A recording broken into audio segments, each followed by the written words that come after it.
Olá, o Direito Sem Fronteiras de hoje vai relembrar casos de navios retidos por alguma irregularidade e o drama que as tripulações enfrentam nessas situações. Foi o que aconteceu com o cargueiro Evergreen, que encalhou no Canal de Suez e deixou os trabalhadores retidos a bordo. Quais os direitos dos tripulantes em casos como esse? Existe alguma legislação sobre este assunto? As empresas que abandonam os trabalhadores à própria sorte podem ser punidas? O gigantesco Evergreen, com 20 mil contêineres e 25 tripulantes, encalhou no dia 23 de março e bloqueou o Canal de Suez, uma das rotas marítimas mais importantes do mundo, durante uma semana. Os prejuízos para o Egito, para as centenas de embarcações que foram impedidas de circular, para fornecedores e compradores de mercadorias, são de bilhões de dólares. Mesmo depois de desencalhado, o navio e a tripulação foram retidos enquanto os responsáveis não pagarem uma multa de 916 milhões de dólares à autoridade do canal. O navio é propriedade de uma empresa japonesa, mas é operado por uma companhia de Taiwan e tem bandeira do Panamá. A Federação Internacional dos Trabalhadores em Transportes visitou os tripulantes e afirmou que eles estão relativamente bem, mas muito ansiosos. Outro caso emblemático foi o do marinheiro sírio Mohamed Aisha. Ele foi obrigado a ficar sozinho em um navio no Mar Vermelho durante 4 anos. É que os documentos da embarcação venceram e ela foi retida no Egito até o problema ser resolvido. Um tribunal local declarou que o marinheiro deveria ser o guardião do cargueiro e que ele não poderia sair de lá. De acordo com a Organização Internacional do Trabalho, em todo o mundo, existem mais de 250 casos em andamento em que a tripulação foi deixada por conta própria nos navios abandonados. Só em 2020 foram registrados 85 novos casos, o dobro dos anos anteriores. E para falar deste assunto, vamos conversar online com Martin Rahn, diretor do escritório da OIT no Brasil. A OIT é a Organização Internacional do Trabalho. E vamos conversar também com Maria Emília Fonseca, professora e pesquisadora da Universidade de São Paulo, na Faculdade de Direito de Ribeirão Preto. Muito obrigado aos dois pela participação no programa. Eu começo com uma pergunta para a Maria Emília. Emília, por que quando uma embarcação é retida em um país qualquer, os trabalhadores acabam obrigados a ficar a bordo? Por quê? Quando esse navio para, por exemplo, né, e está ali encalhado, por exemplo, aquela tripulação está pertencendo a um regime. Para ela desembarcar numa outra jurisdição, é um outro regime, é um outro país, ele precisa de autorização, então, enfim, ele depende de toda a burocracia do Estado, como eu entrar nos Estados Unidos, como eu entrar no Brasil, é a mesma ideia, né?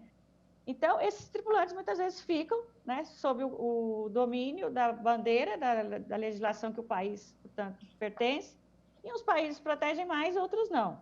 Agora, já abrindo espaço para que o Martim possa entrar, nós temos as normas internacionais, né? E aí, enfim, as normas internacionais, nós temos aí o convênio do Mar da ONU, temos agora a nova Convenção do Trabalho Marítimo, que a OIT vem tendo um esforço muito grande, né, para tentar abrir esse panorama, que os países, portanto, ratifiquem essa norma internacional, e aí, claro, que essa norma vai poder dar um condão maior no espectro não nacional e sim internacional, e aí eu acho que ele pode trabalhar também esse espaço, explicar um pouco da Convenção, portanto, do Trabalho Marítimo, que eu já digo que o Brasil ratifica agora recentemente, né? É uma nova convenção. Existem várias disposições internacionais, existem vários dispositivos internacionais que a OIT encabeça, mas esse é um novo dispositivo que a OIT vem insistindo, né?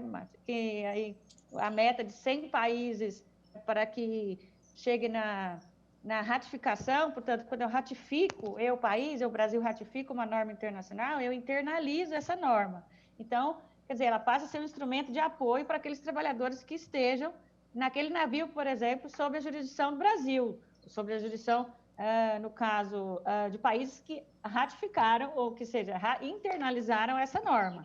Então, isso seria um aporte muito, muito grande para que a gente pudesse começar a conversar, dizendo assim, ok, existem direitos, além dos nacionais, que em muitos casos não são nenhum, né, como países desses que, em geral, falam bandeiras de conveniência, eles chamados de paraísos fiscais, inclusive em termos de direitos, né, porque não tem direitos. Eu vou lá, pego uma bandeira e pego uma bandeira mais simples, que, enfim, né, até em termos de competitividade. Simples no sentido de não prever direitos, desculpa, até a palavra acho que não é simples, né, é menos de reconhecimento de direitos. Em linhas gerais, Martin, você pode nos dizer o que é a Convenção do Trabalho Marítimo, como é que ela funciona? Sim, muito obrigado. Realmente, a Convenção do Trabalho Marítimo é uma convenção realmente fundamental para a OIT. É uma convenção que agregou muitos instrumentos dispersos que já tínhamos para o setor, mais que 69 instrumentos que estavam falando do setor marítimo. E por que isso? A razão é muito simples, pelo fato de que realmente existe uma indústria totalmente globalizada. Todas as outras indústrias que hoje em dia achamos que são globalizadas não são globalizadas na forma em que temos uma globalização no contexto marítimo. Porque não estamos somente falando de jurisdições diferentes, dependendo da bandeira do navio, mas estamos também falando de tripulações que vêm de todos os países. Temos um mercado de trabalho internacional e realmente tripulações hoje em dia são quase como pequenas convenções das Nações Unidas. Temos quase de todos os países tripulantes, temos os destinos, o lugar de trabalho, sendo o navio e os portos, que estão sempre mudando, e por isso realmente achamos que seria necessário de também consolidar aquilo que existia de normas. As normas já tinham ido por um processo de certa consolidação com a adoção do instrumento 147, mas depois, somente com a CTM, conseguimos de realmente juntar tudo isso e criar um instrumento coerente. E mais ainda importante, no caso de abandono de marinheiros, é uma questão particularmente importante, é um instrumento que poderia ser atualizado. Muitas convenções da OIT têm sido atualizadas por uma adoção de novas convenções, que estariam reemplaçando as velhas. Neste caso da CTM, foi julgado importante para os constituintes, dentre eles o Brasil, que estava muito envolvido com a discussão dessa norma. Todo mundo achou que seria muito importante a gente ter como atualizar essa convenção de vez em quando para realmente assegurarmos que as provisões, que tudo que está dentro dessa convenção continua sendo realmente relevante para o mundo do trabalho atual. E tem muitas mudanças. Uma delas é de que realmente percebemos que os instrumentos anteriores sobre abandono de marítimos não estavam bastante fortes e, por isso, decidiram os nossos constituintes de incluir na CTM novas provisões em 2014 para realmente tratar também deste caso. Maria Emília, existe a convenção, existem normas, como explicou o Martin, mas, apesar disso, os trabalhadores podem ser obrigados a ficar no navio, podem ser retidos à revelia das normas, eventualmente?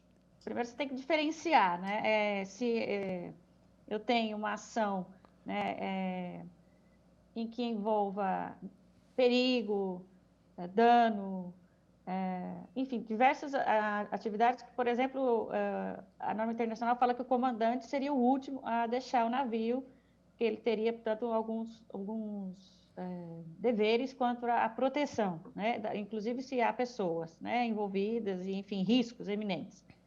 Agora, nesse caso, que, enfim, são abandonados né, à revelia, enfim, que no caso da Marinheiro Mohammed, né, se eu não me engano, acho que é o nome, acertei, mas Mohammed Aisha, né? Você se trata do sírio, abandonado no navio durante 4 anos no Mar Vermelho. Mohammed Aisha. Quer dizer, ele não tem obrigação nenhuma de ficar ali, né, ao meu ver. Ele, na verdade, o que aconteceu foi que o Egito, né, decidiu que alguém teria que estar responsável por esse navio e que esse navio, portanto, teria lá, ele foi abandonado também totalmente, né, pelos proprietários e nesse sentido o Egito disse, bom, era um território do país egípcio, né, quer dizer, estava atracado no território egípcio e o egípcio, olha, alguém tem que cuidar desse navio, não pode ficar aqui. Então foi aí que, e também, claro, que não deixaram ele descer. Então, quer dizer, nessa decisão, o Egito faz, olha, então você não pode sair. né? Você não pode descer em terra egípcia, em tese, né? O que se pensa é isso. E aí, o que aconteceu foi que, eu acho que é muito importante destacar, ele estava completamente abandonado.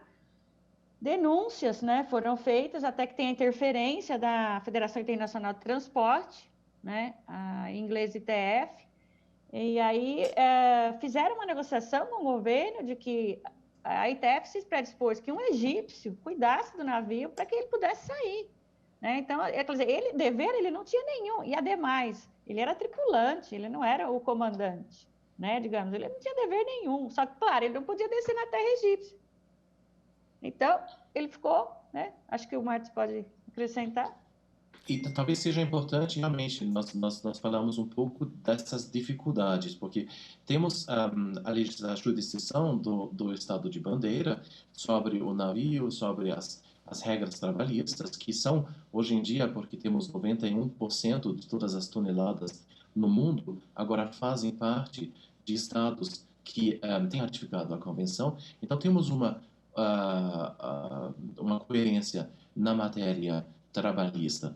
Mas, ao mesmo tempo, é importante saber que a imigração ainda depende de muitos outros fatores. Não é uma das coisas que fazem parte desse contexto. Isso dificulta muito. Então, mais ainda agora, com essas restrições que temos a respeito da Covid, para realmente reter, que tem as situações que vão incrementar o que estamos percebendo de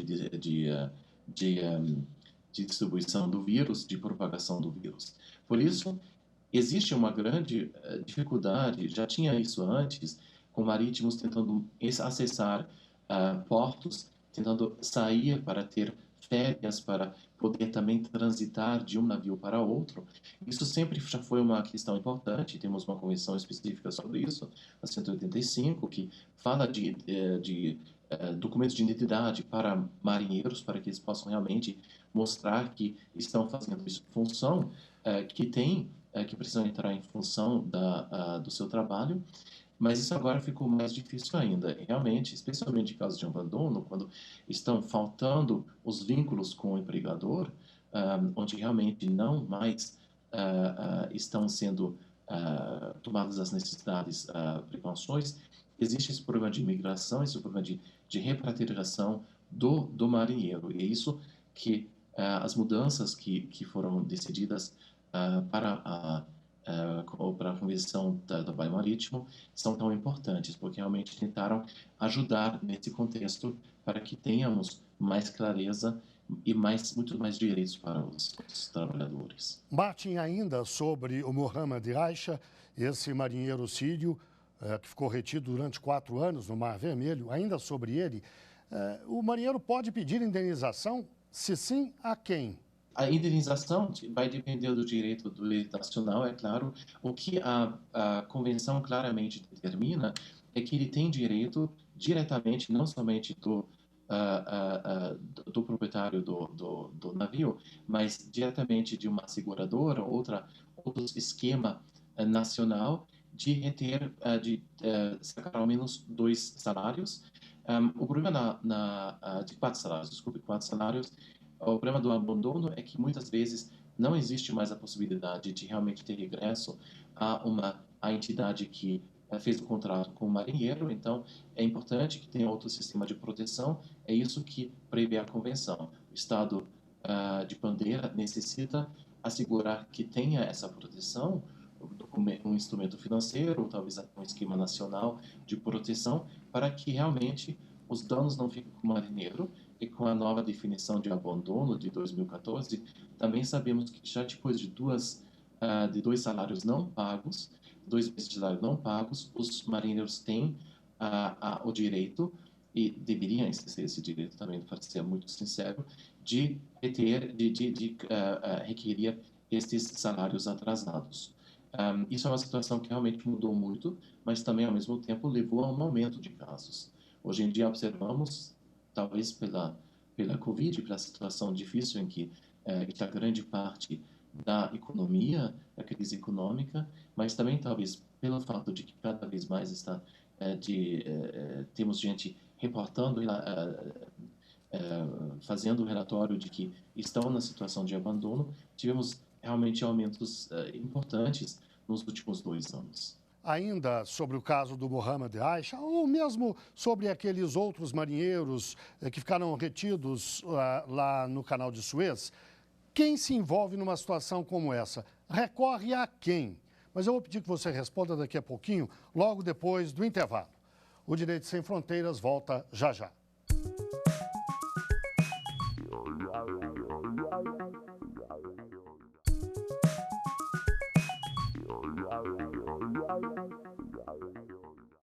O Direito Sem Fronteiras está de volta. Hoje relembramos casos de navios retidos por alguma irregularidade e o drama que as tripulações enfrentam nesses casos. Quais os direitos dos trabalhadores nessas situações? E os nossos convidados são Martin Ran, diretor do escritório da OIT no Brasil, a OIT é a Organização Internacional do Trabalho, e conversamos também com Maria Emília Fonseca, professora e pesquisadora da Universidade de São Paulo, na Faculdade de Direito de Ribeirão Preto. Afinal, trabalhadores que se veem nessa situação, retidos dentro de um navio, no meio do mar, por um país qualquer, porque esse navio cometeu uma irregularidade, a quem esses trabalhadores podem recorrer? O importante é que, se existir um caso de abandono, temos um banco de dados que deixa que pessoas que estão com esses problemas, tripulações que estão enfrentando esse problema, possam fazer um relato para que realmente todas as medidas sejam tomadas. E isso o banco de dados é utilizado pela OIT junto com a IMO, International Maritime Organization, que estará entrando, a IMO especialmente tem uma possibilidade direta de intervenção com os estados portuários, com os estados de bandeira em certos contextos, e eles estarão fazendo essa ligação, tentando ver também na esfera diplomática de como talvez possa ser resolvido. Isso é um papel muito importante. Como ponto de entrada, temos esse banco de dados. As notificações podem ser recebidas por organizações como a ITF, que é uma representação, uma federação dos trabalhadores, pode ser recebido por outras entidades como associações pastorais que estão tratando da gente do mar. Existem muitas organizações nos portos, nos países que realmente estão trabalhando e ajudando essas pessoas. E, como já disse a nossa amiga, realmente é importante que estes estejam informados. A ITF tem um papel muito proativo, mas também a representação dos empregadores no nível mundial, International Shipping Federation, ISF, tem um papel importante porque também eles estão tentando agregar esses dados. O database é utilizado por muitas entidades, sendo um espaço onde, depois de certo momento de como a ligação foi feita, essa ligação também se torna pública. Então, é possível verificar também o histórico de certos barcos para entender qual a posição, talvez, do armador e o que seria necessário considerar no futuro. Isso tem um certo elemento também de prevenção. Maria Emília, esse universo é um tanto complexo. Você tem o proprietário do navio, que é uma parte, você tem quem fretou, que é outro, você tem o comprador ou compradores daquelas mercadorias todas, você tem os trabalhadores, enfim, são muitas as partes envolvidas. E, pelo que a gente vê sempre, os trabalhadores são os prejudicados, ou os maiores, ou às vezes até os únicos prejudicados nessa história toda.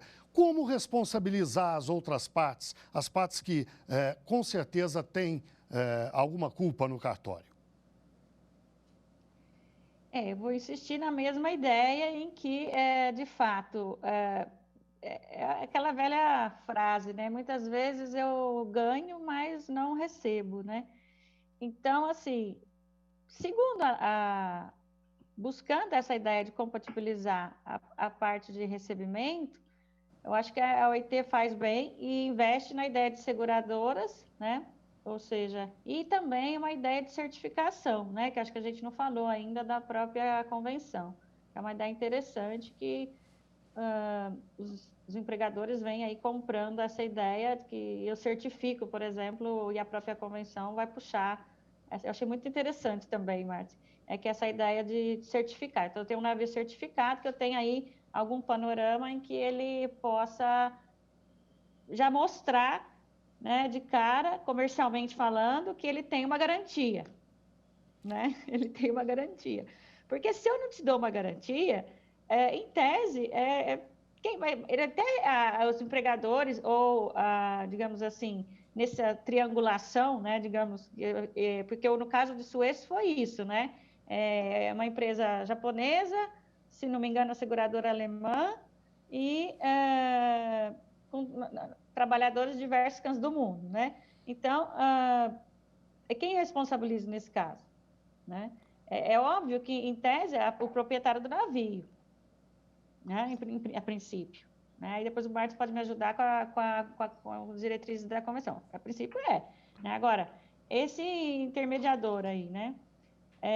Se eu puxar a cadeia, né, a certificação, em tese eu vou chegar no elo final, pode ser até, né, assim, depende, a gente tem discutido muito isso no âmbito do direito do trabalho, enfim, né, as responsabilizações em cadeias, né, então, se eu não consigo receber de um, consigo receber de outro, né, e vou puxando as ideias de responsabilização.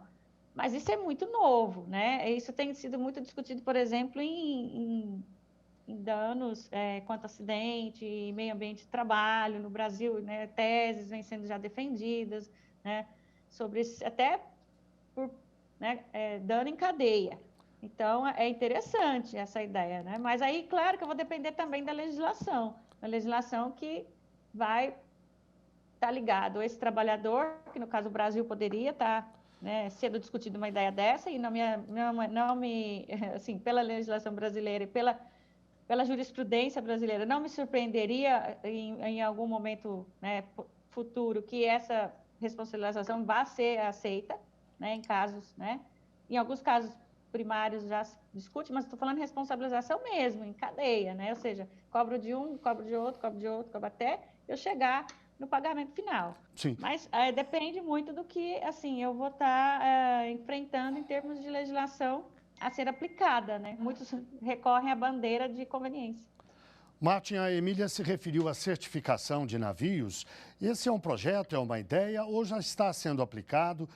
Em que pé está isso? Sim, de fato, a CTM 2006 realmente é um sistema que vai muito além dos sistemas que temos até agora em muitas legislações nacionais.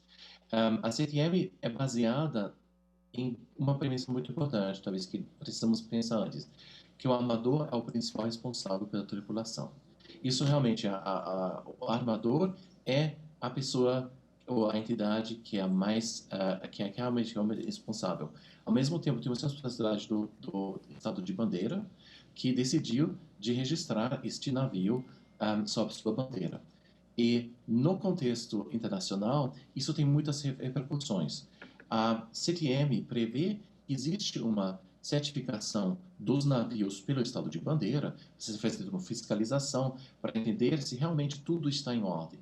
E tudo está em ordem, estamos não somente falando do navio, se o navio é navegável, se o navio está em boas condições, mas também das condições da equipe, da tripulação, se eles estão sendo pagos os seus salários, se eles estão tendo um esquema de proteção social, se existe todos os direitos à comida, à água, se tudo isso que necessitam porque estão vivendo no lugar de trabalho, que isso realmente seja conferido a eles numa qualidade que seja correta, num trabalho que realmente seja decente. Por isso, todo Estado de Bandeira tem a necessidade de certificar que cada navio que está usando sua bandeira realmente esteja dentro desses parâmetros que determina a convenção. Se o Estado não estiver na posição de realmente assegurar que isso seja o caso, o Estado pode sair de o que é uma lista branca, uma lista de preferência, que automaticamente todos os navios que fazem parte da bandeira desse Estado estarão beneficiando. A ideia é que se você está entrando em um porto e você não tiver a certificação atualizada no dia do seu estado de bandeira, este estado de bandeira não for um estado que comprovou que está realmente levando sério, provavelmente o navio ou o porto vai tomar a decisão de fazer um controle neste navio. De outra forma, os navios que já tenham certificado, emitidos por um estado que está em compliance, este sim, tipicamente precisa de muito menos tempo para passar portos, para passar por portos e assim não precisam